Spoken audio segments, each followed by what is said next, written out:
Right, welcome everybody to another episode of the Love Island Cast. I am one of your hosts, Chris Phelps, and my co-host and very good friend is Mr. Dave Horrocks. Hey there, Chris. I have to say, I apologise. I realise we are recording a little bit later tonight, and it's my fault. On the way to the studio, I had to wrestle a bear. I had to dodge all the women on the way into it as well. So all that, of course, is completely truthful. So where do you want to start today? Well, Dave,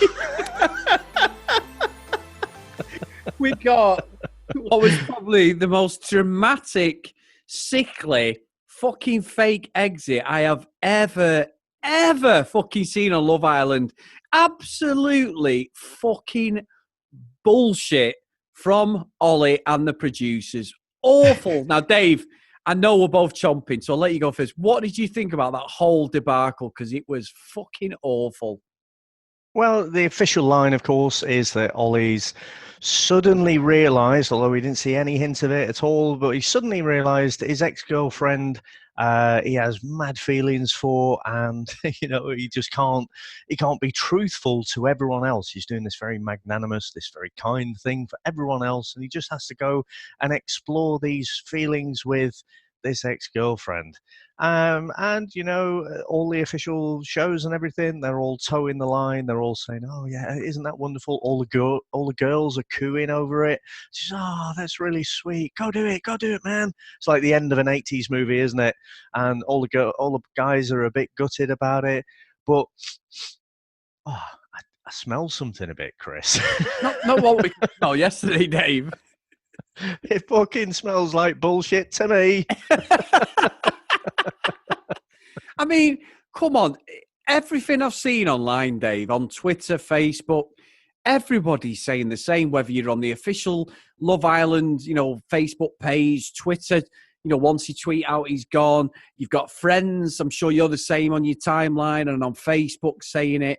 And I'm like, did he actually think we are that fucking stupid? It's so ridiculous. And his body language, he couldn't look anyone in the eye. He looked fuming. The way he delivered the line about this girl was utter bullshit. I'm thinking, which girl was it, Ollie? One of the 8 or 9 you cheated on your girlfriend with? Is it an exclusive club? And what made it worse, Dave, and I've said I like Mike, and it's not Mike's fault in some respects.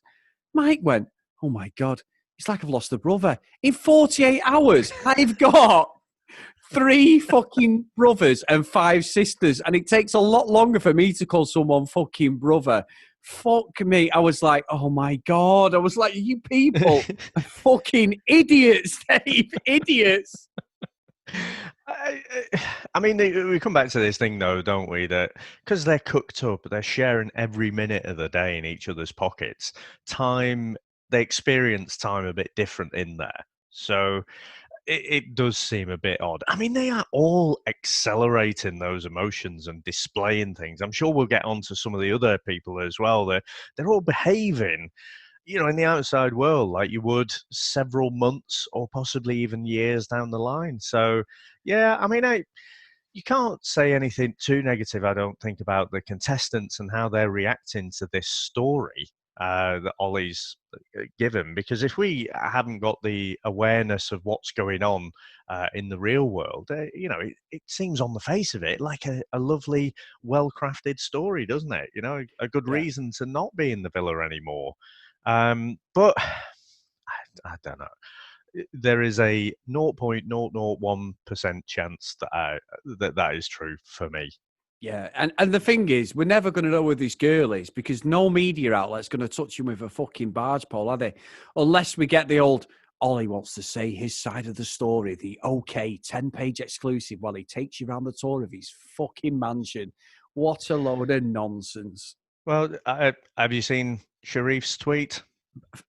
The tweet of the evening, Dave, and I've got to say, fucking so true. That lad got treated like shit. And all he did was give Molly May a bit of a fucking kick in the old camel toe, Dave. What is wrong with that? No, I'm joking. There's a lot wrong with it, actually, but it was a mistake, so... I'm joking. I know we never saw it. We just saw that he'd been booted, and they never released any information, did they, for about 24 hours? And then on the show, they just said Sharif and the producers or something as they've agreed by mutual consent that he's going to leave the villa. That was it. There was nothing. And so he's tweeted, hasn't he? If anyone out there hasn't seen it, that, where was my story? And I don't like getting anywhere near politics, Chris, but you've essentially got a working class black lad who's booted out the villa and don't let your house hit the door on the way out. You've got a privileged white blonde bloke, and he's got this well-crafted story that we all highly suspect that this is bullshit. And, I'm sure he's got lots of people of influence. His family will know people who can do these things. And I just, it doesn't sit well with me, I have to say. No. And Dave, I believe one of our friends got involved on a tweet about this, didn't we? Because he likes to dance, Dave, don't you? So what did our good friend Curtis say? Yeah, old Curtis. So, I mean, he's come out. It's all right for us. We're nobodies. No one gives a shit what we say, apart from us and our little community. So, but Curtis has actually come out and said he thinks that his family has had a word with the producers and asked them to drag him out of there and come up with this elaborate story so he can save face. I think Curtis is fucking right, Dave. I suspect he's a bit more in the know than we are, and I'm just surprised he's actually come out and said it. But Chris, if it looks like a duck and quacks like a duck, it's a fucking duck.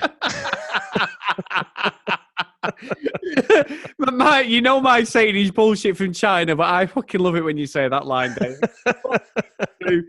If it's there and everybody, and you use your intuition and your spidey senses, the story and narrative that the producers are doing to try and save face. And let's be honest, Dave, I mentioned this on the podcast yesterday, and you said the same. They're not just doing it for Ollie's benefit. They're doing it because they made a holier than whole fuck up on his background checks, because somebody somewhere, unfortunately, some young kid has probably lost their job because they didn't check up on any social media or any pictures that may be on his social media, or he's lied, but they still got hold of him. They need to be better, unfortunately, the vetting of these people. And they haven't just done it because of Ollie. They've done it to try and make sure people go, a bit like that, innit? Oh, what's that in my left hand there? Oh, yeah. Right, yeah. What's this? And you just basically put something in your right and you go, oh, I forgot all about that. I think they've tried thinking that we just fucking completely forgot what we had in our, bit of a bad analogy, I know, but you fucking lost me, to be honest. All right, Dave, yeah. I was thinking, and this might add some context, and not a lot of people may have watched it, but Beverly Hills Cop, right? Some segue this, Dave. Beverly Hills Cop, there's a bit in it where Axel Foley with Billy and Taggart, they go to a solicitor's office, a lawyer, and they need access to his computer. So they bullshit him and say he's got $200 worth of parking ticket or $1,000 worth of parking tickets. And the solicitor says, is there anything I can do that those tickets in your left hand? Is there anything I can put in your right hand? And you'll just look at what's in your hand. I remember that. Yeah. I forget. Yeah.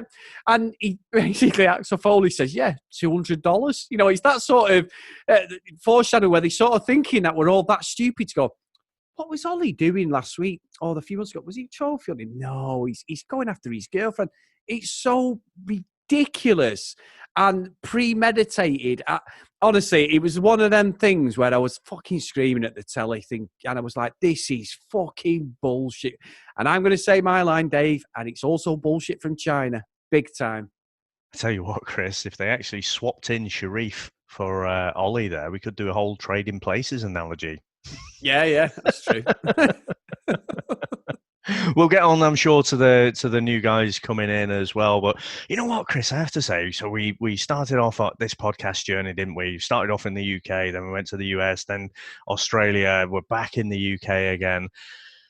And I have to say, things are hotting up a bit quicker than they did on the US and Australian shows. And I've seen lots of people I've seen posting that the UK is better, and I always think that's quite a subjective term, isn't it? Better. Um, I just see it that I think we probably have a bigger collection of twats. And so, the conflict starts a bit sooner than we've seen it on the other series. Everyone kind of got on quite well everywhere else. But I think we're already seeing some pretty negative behaviors, aren't we? So, moving away from Ollie, and I don't think we have to ever discuss him again, to be honest. Yeah. I'm sure he'll have a life of privilege and do whatever he does. And I have to say, I would like to talk a little bit about Naz and Sunny, Sharon, Shanice, whatever the fuck her name is. Yeah. Talk a little bit about them because, Naz was he's been friend zoned, hasn't he? And he was getting egged on a little bit. He's like, you have to get yourself out of the friend zone. And I am not sure what I actually saw there, Chris. What did you make to Naz's attempts to getting out the friend zone there first? A desperate man who may not have had a lot of girlfriends if that is fucking patter, Dave, because I mean, I don't like her at all. This Shanice, who she kicked off because he got a name wrong and really was nasty with him. He didn't deserve that. He's a lovely lad by all, from what we've seen. Anyway, he seems like a really nice guy. Just, I don't think he's got it there with the chat and stuff. I just don't get what his angle is. He's almost that little brother to everybody, isn't he, at the moment? He's a bit like a Kevin Hart type character where everyone just wants to come over and fucking pat him on his head or something because... I think he's Anton. Well, yeah. Oh, Dave. Without the David Brent one-liners. Yeah. Well, nothing beats Anton, did he? But no, you're right. That sort of character, and I just think she needs to go as well. She's not a nice person at all. And what I wasn't happy with Nas was not at him, but the twin who got pied off by Mike, then starts doing a play with Nas because he's not with anybody properly. Oh, he's with this Shanice and that, but she's going to fuck him off. And she's thinking long-term straight away of the recoupling to stay in the villa longer. And I'm just like, I'm not buying any of this fucking bullshit. She knows that he's going to lap this up. Any sort of come on to him or a bit of a wink and a nod, and she's there. You know what I mean? And that's why I'm like, no, I'm not happy with that because I think he's going to get manipulated, I think, to be honest. He could do, and honestly, it was office levels of cringe when Naz was laying it on thick there. But I kind of felt sorry for him because I just saw myself in him. Just like it's not a natural game for me either. To go off and lay on the chat thick and in an attempt to get out the friend zone. But when he kept saying sassy, oh, you're being sassy, when she's like looking like she's going to rip his throat out. I'm just like, fucking back off. You cannot win this one. But he did say, I'm not good at reading people. So again, he's got that self-awareness. I don't think anyone in the villa has necessarily done himself any favours. I can't actually tell because we only see the edited bits. Has she been sending him mixed signals? But even if she was, he's not kind of... he said he's not good at reading people. So, yeah, I don't think, as cringe as he was, I think she was particularly nasty to him. And that was really uncalled for. And again, the whole thing with the name, it's Shanice. Fuck off. You need to calm down, that girl. Yeah, it's just like, they currently are in that relationship. And she's got the upper hand here. She thinks he's interested, but she's not interested at all. But he's just an irritating, like, little brother or something. And he's just fuck off. So everything he says just irritates her. And again, I think that says a lot more about her than it says about him. Yeah. And so, at least I think it was unpleasant, but at least, between the pair of them, at least Naz knows now there's nothing, don't invest any time. And in fact, if it was me, I wouldn't invest any time at all because you're a pretty unpleasant person that I wouldn't want to spend any time with. So never mind the romantic stuff. So, yeah, I mean, and the twin, it's a fucking game show, isn't it? So tactical couplings up. Yeah. What's wrong with that? Yeah, true. Now, Dave, I can't really argue with that. let's get on to someone who I have a personal dislike of. And this lad is doing himself absolutely no fucking favours. And now on Twitter, and I'm talking about Connor, a fantastic tweet was put out, and it was a lady on Twitter. I don't know her name, so forgive me, she's a listener. And it just simply had a box of red flags, and it went, Sophie, how many of these fuckers are you going to keep taking out of the box before you realise this guy's not right? Dave, he's an absolute... I mean, I put a tweet about Patrick Bateman, American Psycho. He's a fucking nut job. He absolutely gets completely triggered by nothing. I saw a few people, to be fair, sticking up for him, going, she was out of order, putting her hands in the air, going, yeah. But maybe... What?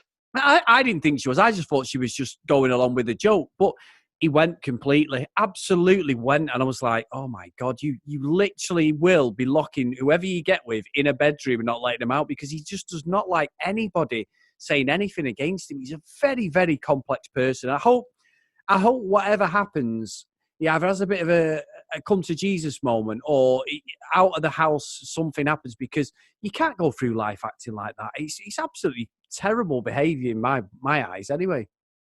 Yeah, I mean, you say he's a complex person. That's one way to describe him. I'd describe him as a fucking tool.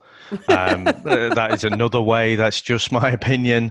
But yeah, I like that about the multiple flags. I mean, I tell you what, fucking Sophie she's marriage material right there. Because, she's fucking got the look. She looks great. She's got a fantastic body. And, she seems like she's fun. She's very fucking forgiving, it seems, willing to look past imperfections. But I mean, we called it out on that very first episode, didn't we?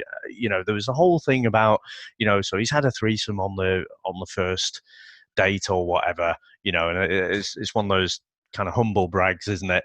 But then he, so maybe a little bit of a red flag there, some may say. But then, he was like, oh, you're digging me out. He's being like, some bickering old couple or something. You're digging me out already. You're digging me out. But bit of another red flag there. There's, he slept with over 100 people. Someone said, like, how do you have the time? Again, some may say a bit of a red flag there. But then again, it's his reaction to it. And again, fuck's sake, a massive immaturity. But I think he's showing his insecurity there as well. So, a bunch of girls, they're all sat together. It's not like, Connor and Sophie were sat together and then they found out that some boys coming in. It's just like, yeah, fuck this prick. It's just fucking banter, you muppet. So, the way he was with her after that was really off. And it's just like, Sophie, come on, fucking wake up. Ditch the prick. Yeah, I agree. He just needs to go. I don't think whoever he gets with, he's not going to react in any sort of positive way, as far as I can see, Dave. I just think he needs to take them gnashes and fuck off, to be honest. But he's just like a spoiled kid, in here. He's like, I bet they've not got fucking teeth like this. Hey, you get caught in the middle of a forest and you've got no fucking torch. Are they going to help you out, are they? Maybe he's not had enough apples or something, Dave. I don't know. I don't know. But come on. I mean, let's face it. I mean, putting it out there, right? I've been an equal prick in the past. I think, years and years ago, when you're full of insecurity, and your girlfriend, someone takes a shine to her on the dance floor or something. But not after 3 fucking days. Not when you're on a show like Love Island. Yeah, you got to be on your best behaviour. The mask has dropped at it, unfortunately. Yeah, I mean, just again though. I mean, in a show like Love Island, you've apparently just met this woman, and you're treating. I mean, that is, what we were talking about, there being red flags with Joe last season with Lucy. For me, what Connor's doing is a lot worse, a lot quicker. And yes. I could actually see some chemistry between Joe and Lucy in those early days, whereas I don't really see it between these two. They say there is it, but, it's like when we said with the other seasons, you have to kind of see it for yourself, don't you? And make your own mind up whether it's there or not. Yeah, exactly. No, I'm with you. I don't see anything at all. To be honest, I don't see anything other than Mike and Leanne with any of the other couples, Dave. I just think they're the only ones where there's something where he's actually going out on a limb and he's put himself out there and she's, reciprocating it. Everyone else, I don't think there's anything. I think, like you said, it's a game, it's a TV show. People are just basically political moves at the moment. It's like a game of chess. We'll see. I mean, obviously, we'll see. These two new guys going in. That's going to spice things up, which is always nice, just to give it a bit of sun. But I do agree with what you said earlier, Dave. It's fucking hotting up, and that's just how I like Love Island. But I really wish for a punch-up at some point, please. So we'll see as that goes on. I reckon Connor might be right in there. Yeah, it depends, Does he just like to be a prick to women, or does he actually will he actually stand up to the blokes as well? I don't know. We haven't seen that side to him. No. I mean, like I said, don't want anyone hurt, but at least give us a bit of drama, and it's building up nicely, Dave. At least get the bouncers in. yeah, give us something. So, guys, if you want to get in contact with the show, at Love Island Cast on Twitter. If you want to email the show, and in fact, we have had another email at Love Island Cast. No, it's not. We have had another email, loveislandcast@gmail.com, from our good friend, Karen. Hi, guys. Dropping in to say hello because here we go again. I'm watching Love Island and listening to your podcast, and she put in brackets, best part. Due to work commitments, I'm always a day behind.